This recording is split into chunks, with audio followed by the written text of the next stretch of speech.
Рахмат, урматтуу төраға. Уақытты өзүбүз үнөмдөшүбүз керек да, сиз башташыңыз керек ошол үнөмдөөнүчү. Мындай кылбайсыздарбы? Акылбек Тоозбаевичтин сунушу туура сунуш, колдош керек. Неге башка министрлер берет дагы, калгандары отчетун бербейт?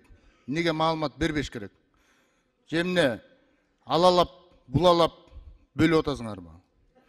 Же эмне башы ылдый карап, башына кара булут айланып калган министрлерди маалыматын угузуп атасыңарбы?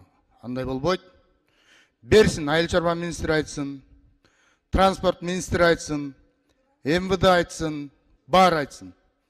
Баарына берип атасыңарбы? Баарына тегиз бергиле. Анан бул жерде алалабай. Экинчи нерсе, жана дагы айтып атасыңар. Жакшылап угуп алгыла, урматтуу депутаттар. Анан кайра ушул суроолоруңарды бербей деп. Андай кылбагыла, уят. Ушул жерде берели, сурообуз бар, элден келген каттар бар. Ошолордун баарын чечели, угалы, эл уксун деп отурабыз да биз.